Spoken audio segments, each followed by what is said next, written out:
ಶ್ರೀ ಗುರುಚರಿತ್ರೆ ಅಧ್ಯಾಯ 19. ಶ್ರೀ ಗಣೇಶಾಯ ನಮಃ. ಶ್ರೀ ಸರಸ್ವತಿಯೇ ನಮಃ. ಶ್ರೀ ದತ್ತಾಯ ಗುರುವೇ ನಮಃ. ಶ್ರೀ ಗುರುಗಳ ಕಥೆಯನ್ನು ಸಿದ್ಧನು ಈ ರೀತಿ ಹೇಳಿದನು. ಶ್ರೀ ಗುರುಗಳು ವಾಸಿಸುವ ಪ್ರದೇಶಕ್ಕೆ ಸ್ವಲ್ಪ ಕೆಳಗೆ ಶಿವ, ಭದ್ರ, ಭೋಗವತಿ, ಕುಂಭಿ, ಸರಸ್ವತಿ ಎನ್ನುವ ಪಂಚಗಂಗಾ ಸಂಗಮವಿದೆ. ಇದರ ಹೆಸರು ಮನೋಹರ ತೀರ್ಥವೆಂದು ಪುರಾಣದಲ್ಲಿದೆ. ಅಮರಪುರದಲ್ಲಿ ಅಮರೇಶ್ವರನಿದ್ದಾನೆ.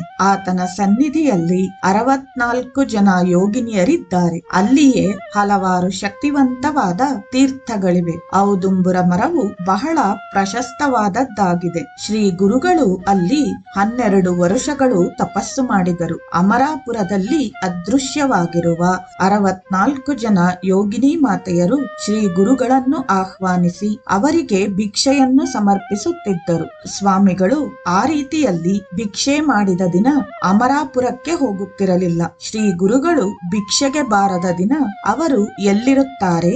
ಈ ವಿಷಯದಲ್ಲಿ ನಿಜವನ್ನು ತಿಳಿದುಕೊಳ್ಳಲು ಅಮರಾಪುರದ ವಾಸಿಗಳು ಪ್ರಯತ್ನಿಸಿ ವಿಫಲರಾದರು. ಒಂದು ದಿನ ಗಂಗಾನುಜನೆಂಬುವನ ಕಣ್ಣಿಗೆ ಒಂದು ವಿಚಿತ್ರ ಕಾಣಿಸಿತು. ಮರುದಿವಸ ಅದೇ ಸಮಯಕ್ಕೆ ಆತನು ಗಮನಿಸುತ್ತಿರಲು ನದಿ ನೀರು 2 ಭಾಗವಾಗಿ ಹಲವಾರು ಯೋಗಿನಿ ಮಾತೆಯರು ಬಂದು ಶ್ರೀ ಗುರುಗಳನ್ನು ಕರೆದುಕೊಂಡು ಹೋಗುವುದನ್ನು ನೋಡಿ ತಾನೂ ಸಹ ಹೋಗಿ ಅಡಗಿಕೊಂಡು ಅಲ್ಲಿ ನಡೆಯುವ ಪೂಜೆ, ಭಿಕ್ಷೆಯನ್ನು ನೋಡಿದನು. ಮತ್ತೆ ಶ್ರೀ ಗುರುಗಳು ಹಿಂತಿರುಗುವಾಗ ಆತನನ್ನು ನೋಡಿದ ಕೂಡಲೇ ನಡುಗುತ್ತಾ ಅವರ ಪಾದಗಳನ್ನು ಹಿಡಿದುಕೊಂಡನು. ಅವರು ಅನುಗ್ರಹಿಸಿ, ನಾವು ಈ ಪ್ರಾಂತ್ಯದಲ್ಲಿರುವವರೆಗೂ ಈ ವಿಷಯವನ್ನು ಯಾರಿಗೂ ಹೇಳಬಾರದು, ಹೇಳಿದೆಯೋ ಮರಣವು ತಪ್ಪದು ಎಂದರು. ಆ ಸ್ಥಳವೇ ಈಗ ನರಸಿಂಹವಾಡಿಯಾಗಿ ಪ್ರಸಿದ್ಧಿಯಾಗಿದೆ. ಗಂಗಾನುಜನು ಬಹಳ ಭಕ್ತಿಯಿಂದ ಶ್ರೀ ಗುರುಗಳಿಗೆ ನಮಸ್ಕರಿಸುತ್ತಾ ಒಂದು ದಿವಸ ತ್ರಿವೇಣಿ, ಪ್ರಯಾಗ, ಕಾಶಿ ಕ್ಷೇತ್ರಗಳ ವಿಶೇಷಗಳನ್ನು ತಿಳಿಸಲು ಕೇಳಿಕೊಂಡನು.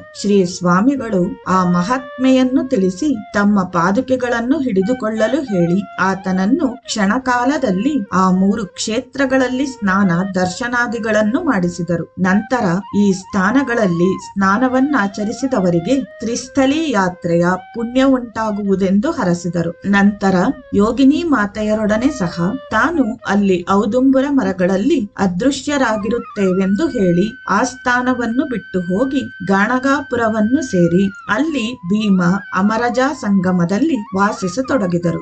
ಆದರೂ ಅವರ ಮಹಿಮೆಗಳು ಆ ಕ್ಷೇತ್ರದಲ್ಲಿ ಹಲವಾರು ಜನರಿಗೆ ಅನುಭವವಾಗುತ್ತಲೇ ಇದೆ. ಔದುಂಬುರ ಮರಕ್ಕಿರುವ ಮಹಿಮೆಯನ್ನು ಸಿದ್ಧರು ಈ ರೀತಿ ತಿಳಿಸಿದರು. ವತ್ಸ, ಹಿಂದೆ ಹಿರಣ್ಯಕಶ್ಯಪುವಿನ ಹೊಟ್ಟೆಯನ್ನು ಸೀಳಿಕೊಂಡ ನರಸಿಂಹಸ್ವಾಮಿಯವರಿಗೆ ಆತನ ರಕ್ತವು ಕೈಗಳ ಉಗುರುಗಳಿಗೆ ತಗುಲಿ ವಿಪರೀತವಾದ ಉರಿಯುಂಟಾಯಿತು. ಆಗ ಆತನ ವಿಷದ ಬಾಧೆಯು ನಿವಾರಣೆಗೆ ಲಕ್ಷ್ಮೀದೇವಿಯು ಔದುಂಬುರ ಹಣ್ಣುಗಳ ರಸದಿಂದಲೂ ಔದುಂಬರ ಎಲೆಗಳ ರಸದಿಂದಲೂ ಉಪಚರಿಸಿ ಉರಿಯನ್ನು ನಿವಾರಿಸಿದಳು. ಆಗ ಆತನು ಪ್ರಸನ್ನನಾಗಿ ಆ ಮರಕ್ಕೆ ಹಲವು ವರಗಳನ್ನಿತ್ತನು. ನಿನ್ನನ್ನು ಭಕ್ತಿಯಿಂದ ಸೇವಿಸಿದವರಿಗೆ ಅವರ ವಿಷಬಾಧೆಗಳು ನಿವಾರಣೆಯಾಗುವುದು. ನಿನ್ನನ್ನು ಪೂಜಿಸಿದವರಿಗೆ ಪಾಪಗಳು ನಾಶವಾಗಿ ಅವರ ಬೇಡಿಕೆಗಳು ಈಡೇರುವುದು. ನಿನ್ನ ನೆರಳಿನಲ್ಲಿ ಜಪತಪಾದಿಗಳನ್ನು ಆಚರಿಸುವವರಿಗೆ ಅಪಾರವಾದ ಫಲಗಳು ದೊರೆಯುವುದೆಂದು ಹೇಳಿ ಲಕ್ಷ್ಮೀದೇವಿಯೊಡನೆ ನಾನು ನಿನ್ನಲ್ಲೇ ವಾಸಿಸುವೆನೆಂದು ವರವನ್ನಿತ್ತರು. ಆದ್ದರಿಂದಲೇ ಶ್ರೀ ಗುರುಗಳೂ ಸಹ ಆ ಮರವನ್ನು ಹೆಚ್ಚಾಗಿ ಇಷ್ಟಪಟ್ಟರು. ಅದರಲ್ಲಿ ತಮ್ಮ ಶಕ್ತಿಯನ್ನು ಪ್ರತಿಷ್ಠಿಸಿದರು ಎಂದು ಸಿದ್ಧರು ಹೇಳಿದರು. ಜೈ ಗುರುದೇವ ದತ್ತ. ಇಲ್ಲಿಗೆ 19ನೇ ಅಧ್ಯಾಯವು ಸಮಾಪ್ತಿಯಾಯಿತು. ಜೈ ಗುರುದೇವ ದತ್ತ.